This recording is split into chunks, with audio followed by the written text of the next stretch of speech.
Buffettology, writer Mary Buffett। क्या आपने पैसे की रौनक कभी महसूस की है? कभी कोई एक्स्ट्रावेगेंट सपना आया है जिसमें आप पैसों के समंदर में तैर रहे हो या फिर अपने मन से खर्चा कर रहे हो? दुनिया में ऐसे कई इन्वेस्टर्स हैं जिन्होंने अपनी स्किल्स के दम पर इस सपने को सच में बदला है।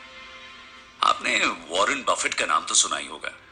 उन्हें फेमसली ऑरेकल ऑफ ओमाहा कहा जाता है और इसकी वजह भी है। पिछले 50 सालों से उन्होंने अमेरिका की सबसे सक्सेसफुल कंपनीज में इन्वेस्ट किया है और ऐसे वक्त पर किया जब उन्हें कोई और दूसरा छूने की हिम्मत भी न करता। सक्सेस का क्या राज है? आपको जानकर हैरानी होगी कि उनके सक्सेस के पीछे किसी जादू का हाथ नहीं, बल्कि लॉन्ग पर्सपेक्टिव में की गई एनालिसिस है। तो क्या आप भी अपने सपने सच करना चाहते हैं? आइए सुनते हैं बफेट के मनी मंत्र।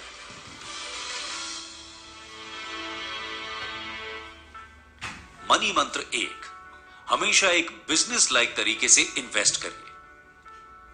जैसा कि हमने कहा, वॉरेन बफेट इन्वेस्टमेंट की दुनिया के किंग हैं। इनके बारे में कौन नहीं जानता, लेकिन क्या आप बफेट के भी मेंटोर का नाम जानते हैं? नहीं ना? चलिए मैं बताता हूं। बफेट के मेंटोर का नाम था बेंजामिन ग्रैम। वो एक ब्रिटिश बॉर्न अमेरिकन थे जो कि सिक्योरिटी एनालिसिस नाम की एक बुक के लिए फेमस थे। इस किताब को इन्वेस्टर्स की कई जेनरेशंस के लिए गीता के रूप में माना जाता है। ग्रैम का एक सेंट्रल आइडिया था। उनका मानना था कि इन्वेस्टिंग सबसे अच्छी तब होती है जब उसे एक बिजनेस के पॉइंट ऑफ व्यू से किया जाता है। इसी बात ने बफेट के यंग माइंड को इन्फ्लुएंस किया और ये बात उनकी इन्वेस्टमेंट स्ट्रैटेजी की एक इंपॉर्टेंट कड़ी बन गई। लेकिन इस स्ट्रैटेजी का मतलब क्या है? इसका यह मतलब है कि जो भी स्टॉक आप मार्केट में खरीद रहे हैं उसे आपको एक बिजनेस के तौर पर खरीदना है, ना कि किसी लॉटरी टिकट की तरह। कंपनी के एक स्टॉक को खरीदना एक बड़ी छलांग नहीं है, लेकिन तब क्या करेंगे जब आप उस बिजनेस को खरीदने जाएंगे? इसके बारे में ध्यान से सोचिए। अगर आप ठीक से सोचेंगे तो आपका आंसर होगा एक ऐसी कंपनी जो ईयरली बेसिस पर अच्छे और लो रिस्क पर रिटर्न्स दे। किसी भी बिजनेस को खरीदने से पहले आप उसके बारे में सारी इंफॉर्मेशन इकट्ठा कीजिए। क्या उस कंपनी के एनुअल रिटर्न्स उतने हैं जो आपको फायदा दे सके? क्या इस एरिना में कोई और बड़ा कंपेटिटर है? क्या इस बिजनेस की डिमांड फ्यूचर में भी रहेगी? अगर आपको सब ठीक लगे तो उसके प्राइस के बारे में जानकारी लीजिए। इस तरह से इन्वेस्ट करने का यह भी मतलब है कि आप लॉन्ग टर्म सोच रहे हैं। एक अच्छा बिजनेस होल्डर हमेशा इस बात का ध्यान रखता है। वॉल स्ट्रीट की तेजी से हटकर बफेट अक्सर अपने खरीदे हुए स्टॉक्स को ज्यादा टाइम तक होल्ड करते हैं। बहुत से लोग सोचते हैं कि अभी जल्दी से बड़े प्रॉफिट के लिए एक स्टॉक बेच लेते हैं, ये सोचे बिना रुक कर कि कंपाउंडिंग इंटरेस्ट से और बड़ा प्रॉफिट होगा। इसके ऊपर उन्हें अपने गेन्स पर कैपिटल गेन्स टैक्स भी पे करना पड़ता है, जो उनका इफेक्टिव प्रॉफिट कम कर देता है। वॉरेन बफेट की तरह इन्वेस्ट करने का सीधा मतलब है कि आप लंबे टाइम के लिए अच्छे और प्रिडिक्टेबल स्टॉक्स में इन्वेस्ट करें और अपने लिए प्रॉफिट अक्यूमुलेट करें।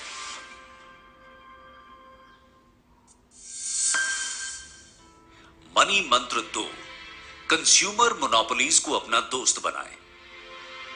वॉरेन बफेट की सक्सेस का एक बड़ा राज यह है कि उन्होंने हमेशा ऐसी कंपनीज को ढूंढा जिनका बिजनेस लॉन्ग टर्म में सक्सेसफुल रहा है, जैसे कि कोका कोला और बैंक ऑफ अमेरिका, और इनके साथ बने रहकर उन्हें काफी फायदा भी हुआ है। बहुत से लोग इन्वेस्टिंग को गैम्बलिंग की तरह देखते हैं, लेकिन बफेट के सक्सेस में लक का एलिमेंट बहुत कम है। उन्होंने हमेशा ऐसी कंपनीज को उठाया है जिनके पास एक चीज रही है और वो है कंज्यूमर मोनोपोली। अब आप पूछेंगे ये क्या है? अच्छा चलिए एक एग्जाम्पल से समझते हैं। एक टोल ब्रिज को कंसिडर करिए। अब आप किसी रास्ते पर जा रहे हैं और आपको एक नदी क्रॉस करनी है और उसे क्रॉस करने का केवल एक ही तरीका है, आपको उस ब्रिज पर चलना होगा और आगे बढ़ना होगा। अब प्रैक्टिकल सेंस में कोई भी नदी को क्रॉस करने के लिए बोट या स्विमिंग का इस्तेमाल नहीं करेगा, इसलिए ब्रिज को क्रॉस करना आपके लिए कंपलसरी बन जाता है। अब इस ब्रिज पर लोगों ने टोल कलेक्ट करना शुरू कर दिया, तो इसे कहा जाएगा कि इन लोगों के पास नदी को क्रॉस करने की मोनोपोली है। जब तक उस नदी के पास कोई और टोल ब्रिज नहीं आ जाएगा, तब तक इस ब्रिज पर ही सबसे ज्यादा बिजनेस होगा। ऐसा ही कुछ कंपनीज के साथ भी होता है। अब इस चीज का पता कैसे लगाएं? लॉरेंस ब्लूमबर्ग के हिसाब से लोगों में एक क्वालिटी होती है जिसे कहते हैं कंज्यूमर गुडविल। ये किसी भी अच्छे और डोमिनेंट प्रोडक्ट के साथ एक अटैचमेंट की तरह है जो अक्सर कन्वीनियंस, अच्छे एम्प्लॉइज और अच्छी एडवर्टाइजिंग से आती है। किसी भी प्रोडक्ट के संग ये गुडविल जुड़ जाती है, वो मार्केट कैप्चर करने के केपेबल हो जाता है। इनका एक और फायदा भी है, ये कंपनीज आसानी से बिना किसी कंटिन्यूअस इन्वेस्टमेंट या मैन्युफैक्चरिंग प्लांट के अपनी प्रोडक्ट्स को डिवेलप कर पाती है। ये टैक्स अवॉइड करना अच्छे से जानती है और बड़े प्रॉफिट्स बनाती है। आप मालब्रो या कोका कोला का एग्जाम्पल ले लीजिए। एक बार अपनी फैक्ट्री सेट करने के बाद इन्हें ज्यादा अपडेटिंग की जरूरत नहीं पड़ी है। इससे उलट ऐसी कंपनीज जिन्हें अपनी फिजिकल एसेट्स पर लगातार बड़ा इन्वेस्टमेंट करना पड़ता है, जैसे कि जनरल मोटर्स, उनके लिए प्रॉफिट बनाना भी उतना ही मुश्किल बन जाता है। साथ ही साथ एक्सपैंड करने के लिए उन्हें और भी इक्विपमेंट की जरूरत पड़ती है। इससे एक चीज साफ हो जाती है, वो अपने एरिना में एक मोनोपोली क्रिएट नहीं कर पाते। तो इससे हमें क्या सीखना है? आसान है, ऐसी कंपनीज चुनिए जो कंज्यूमर मोनोपोलीज हैं।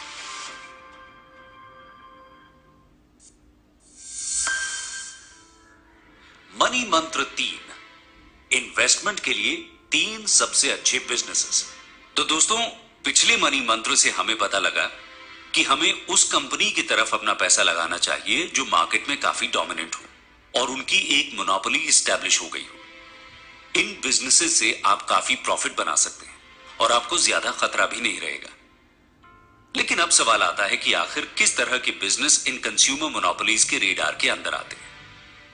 एक कंपनी में ऐसा क्या होना चाहिए जिससे वो किसी सेक्टर में अपनी मोनोपोली क्रिएट कर सके? इस मंत्र में हम इसी चीज पर बात करेंगे। अगर हम वॉरेन बफेट के पोर्टफोलियो को एनालाइज करेंगे तो हमें ऐसे 3 तरह के बिजनेसेस देखने को मिलेंगे जो हमारी इस नीड को पूरा करते हैं। इनमें सबसे पहले वो बिजनेसेस आते हैं जो ऐसे प्रोडक्ट्स बनाते और बेचते हैं जो कम समय में पूरी तरह से इस्तेमाल हो जाते हैं, यानी ऐसे प्रोडक्ट्स जो जल्दी वॉर्न आउट होते हैं। प्रोडक्ट्स की अच्छी मार्केटिंग की वजह से लोगों के बीच एक ब्रांड परसेप्शन भी बना हुआ होता है। अब इससे क्या होता है? जब किसी कंपनी की अच्छी ब्रांडिंग होती है तो उसको लेने वाले मर्चेंट्स के पास उन्हें स्टोर करने के अलावा कोई ऑप्शन नहीं रहता। अगर वो ऐसा नहीं करेंगे तो उनका बिजनेस भी नहीं चलेगा। यही चीज रिटेलर्स पर भी अप्लाई होती है। अगर कोई एक ही ब्रांड उस तरह की क्वालिटी के प्रोडक्ट्स निकालती है तो उन्हें भी उसी कंपनी से सामान खरीदना पड़ता है और खरीदने का रेट अक्सर मैन्युफैक्चरिंग कंपनी ही सेट करती है। समझ रहे हैं ना दोस्तों? इस तरह के बिजनेस के लिए कोका कोला एक अच्छा एग्जाम्पल है। मार्केट में उनकी जैसी ड्रिंक्स बनाने वाले और भी मैन्युफैक्चरर्स हैं, लेकिन कोका कोला का मार्केट में सिक्का चलता है और इसलिए ही हर एक दुकान, कैफे या किसी भी तरह के स्टोर में इस ड्रिंक को सर्व करना ही पड़ता है। दूसरे तरह के बिजनेसेस जिन्हें बफेट प्रेफर करते हैं वो हैं कम्युनिकेशंस बिजनेसेस। इन बिजनेसेस के बिना कोई भी मैन्युफैक्चरर अपनी प्रोडक्ट्स को एडवर्टाइज नहीं कर सकता। और आप तो जानते हैं, अगर किसी कंपनी को इंडिया जैसे देश में चलना है तो टीवी नेटवर्क्स, एडवर्टाइजिंग एजेंसीज या पब्लिकेशंस में अपना रुतबा बनाना कितना जरूरी है। अगर किसी प्रोडक्ट के बारे में कंज्यूमर को नॉलेज ही नहीं होगी तो सेल भी कम होगी। अपनी प्रोडक्ट को एडवर्टाइज करवाने के लिए कंपनीज को लगातार एक अच्छा प्राइस देना पड़ता है। तीसरे तरह के बिजनेसेस जिसमें बफेट इंटरेस्ट दिखाते हैं वो थोड़े अनकन्वेंशनल हैं। ऐसे बिजनेसेस जो डिमांड में रहने वाली कंज्यूमर सर्विसेज अच्छे से प्रोवाइड करते हैं, उनमें बफेट काफी इन्वेस्ट करते हैं। ये सर्विसेज अक्सर unskilled, non unionised workers provide करते हैं जिन्हें कंपनीज टेम्पररी कॉन्ट्रैक्ट पर हायर करती हैं। इससे प्रॉफिट ज्यादा होता है लेकिन प्रोडक्ट को बनाने की कॉस्ट कम रहती है। यूएस में सर्विस मास्टर जैसी companies pest control, made services और लॉन केयर जैसी सर्विसेज प्रोवाइड करती हैं। इन कंपनीज को चलते रहने के लिए ज्यादा बड़े इन्वेस्टमेंट की जरूरत नहीं होती। तो ये थी वो क्वालिटीज जिनसे कोई कंपनी अपने फील्ड में कंज्यूमर मोनोपोली बन सकती है।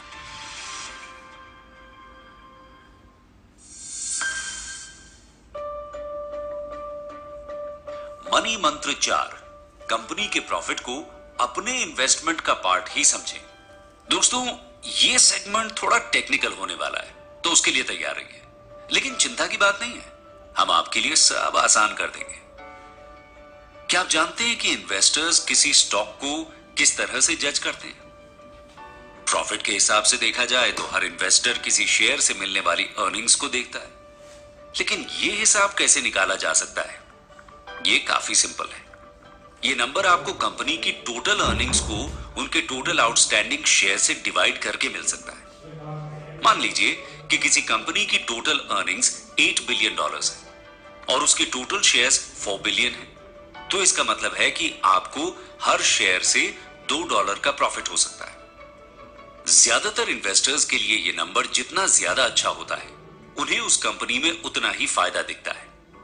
लेकिन अगर ये अर्निंग्स उन्हें डिविडेंड्स के रूप में नहीं मिलती, तो वो उन्हें अपने बिजनेस की अर्निंग्स नहीं मानते।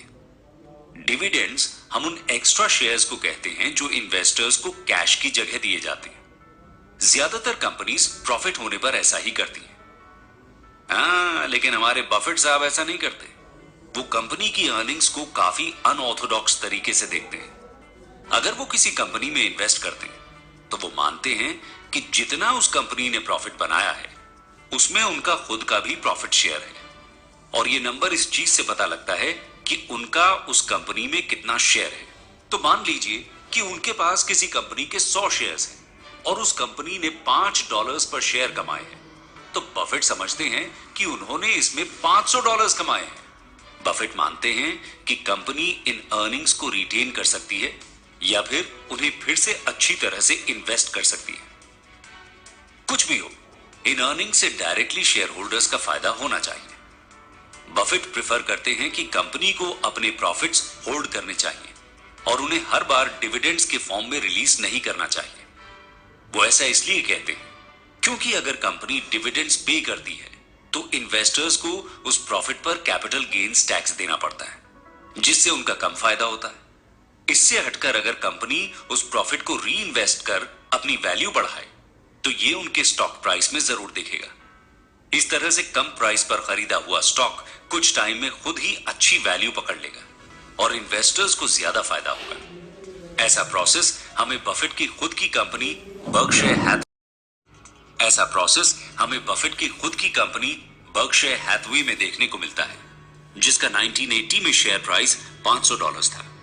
आज की डेट में हर शेयर का प्राइस $40,000 से भी ज्यादा है।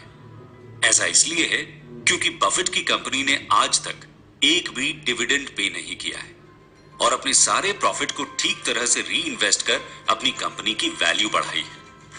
उम्मीद है कि आपको यह टेक्निकल एनालिसिस पसंद आई होगी।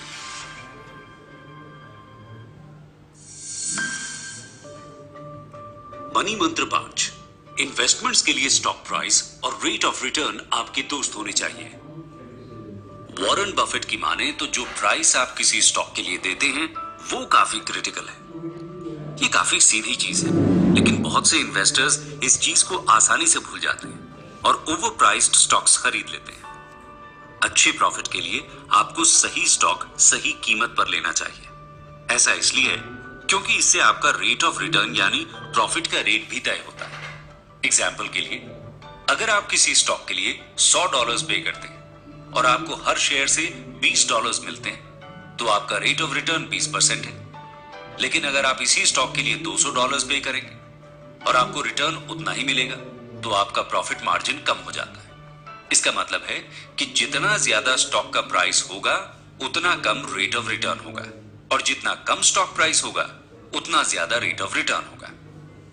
तो अब हम ये समझ गए कि हर स्टॉक को सही समय पर सही रेट पर खरीदना चाहिए। लेकिन ये रेट पता लगाने के लिए आपको कंपनी की फ्यूचर अर्निंग्स को प्रिडिक्ट करना पड़ेगा। बफेट की खुद की जर्नी का एग्जाम्पल ले लेते हैं। 1979 में उन्होंने जनरल फूड्स नाम की एक कंपनी में शेयर्स खरीदना शुरू किया था। उन्होंने टोटल 4 मिलियन शेयर्स खरीदे थे और हर शेयर का एवरेज प्राइस $37 था। कंपनी की रीसेंट हिस्ट्री को देखते हुए बफेट उस कंपनी की पर शेयर की अर्निंग्स पर नजर बनाए हुए थे, जो कि हर साल 9% रिटर्न्स दे रहा था। इसका मतलब है कि हर शेयर उन्हें उस वक्त $5 का रिटर्न दे रहा था। तो आने वाले सालों में अगर कोई डिजास्टर ना हो, तो यही प्रॉफिट हर शेयर के अगेंस्ट $6 हो जाता है और ये टाइम के साथ बढ़ता है। अब जब उन्होंने हर स्टॉक के लिए $37 दिए थे, तो उसका मतलब है कि उन्हें हर शेयर पर 14% का रिटर्न मिल रहा था। और दोस्तों, ये तो बफेट की कंजर्वेटिव प्रेडिक्शन थी। असल में कंपनी ने $6 का रिटर्न दिया और उनका प्रॉफिट मार्जिन 15% से ज्यादा था। लेकिन यहां समझने वाली बात है कि बफेट की कैलकुलेशंस ने उन्हें एक अच्छा आइडिया दिया था कि ये कंपनी आने वाले टाइम में कितना प्रॉफिट दे सकती है।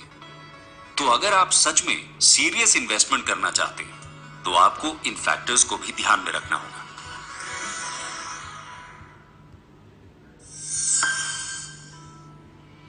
मनी मंत्र 6, आपको केवल उन कंपनीज में इन्वेस्ट करना चाहिए जिन्हें आप ठीक से समझते हैं। दोस्तों, किसी ने एक बार बफेट से पूछा कि आपका बिल गेट्स के बारे में क्या कहना है। तो बफेट का कहना था कि गेट्स एक जीनियस है और माइक्रोसॉफ्ट एक काफी अच्छी कंपनी है।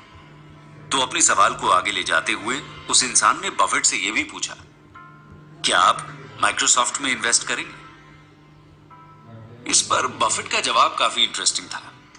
उन्होंने कहा कि माइक्रोसॉफ्ट एक अच्छी कंपनी है, लेकिन कंप्यूटर सॉफ्टवेयर उनका एरिना नहीं है, इसलिए वो इसमें इन्वेस्ट नहीं करेंगे। वो इसे अपने सर्कल ऑफ कॉम्पिटेंस के बाहर की चीज मानते हैं। तो देखा आपने, ये एक काफी इंपॉर्टेंट ऑब्जर्वेशन है। जब आप इन्वेस्ट करते हैं तो आपको ठीक से पता होना चाहिए कि आप किस चीज में घुस रहे हैं। आपको केवल उन एरिनाज में इन्वेस्ट करना चाहिए जिनकी आपको नॉलेज हो। तो अगर आपको कंप्यूटर सॉफ्टवेयर समझ में आते हैं, तो आप एप्पल या माइक्रोसॉफ्ट जैसी कंपनीज में आसानी से इन्वेस्ट कर सकते हैं। लेकिन अगर ऐसा नहीं है, तो आपको ऐसे प्रोडक्ट्स और सर्विसेज को खोजना चाहिए जिनकी आपको नॉलेज हो। एग्जाम्पल के लिए, आप इस चीज को नोट कीजिए कि आप सुपरमार्केट से क्या खरीदते हैं। ऐसी कौन सी चीजें हैं जिनके पास आपने सबसे ज्यादा समय बिताया और आप उन्हें किस तरह से समझते हैं। बफेट की ज्यादातर इन्वेस्टमेंट्स सिंपल प्रोडक्ट्स बनाने वाली कंपनीज में रही है, जैसे जिलेट और क्राफ्ट फूड्स।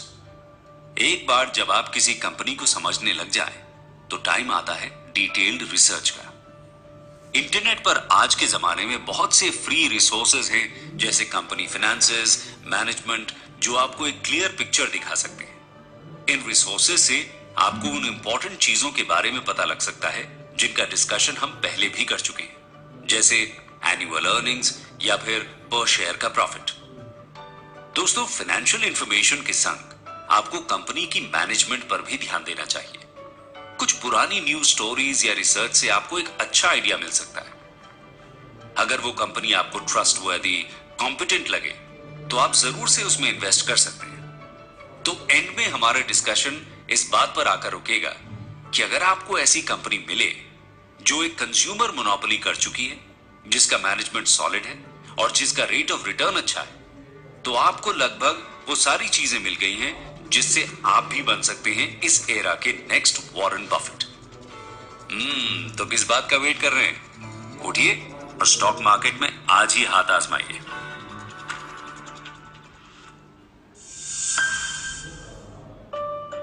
हमने पिछले कुछ सेशंस में बहुत सी चीजें सीखी। आपको अब पता ही है कि सबसे अच्छी तरह के इन्वेस्टमेंट्स की क्या क्या क्वालिटीज होती हैं। आप इन्हें अच्छे से नोट कीजिए और प्रैक्टिकल एनालिसिस कीजिए। वॉरेन बफेट की जर्नी से हमें एक बात तो साफ दिखती है कि अगर आपके पैरामीटर्स साफ हैं, तो आप स्टॉक मार्केट में बहुत टाइम तक टिक सकते हैं और अपने लिए काफी वेल्थ जनरेट कर सकते हैं। अगर आप वॉरेन बफेट के बारे में और भी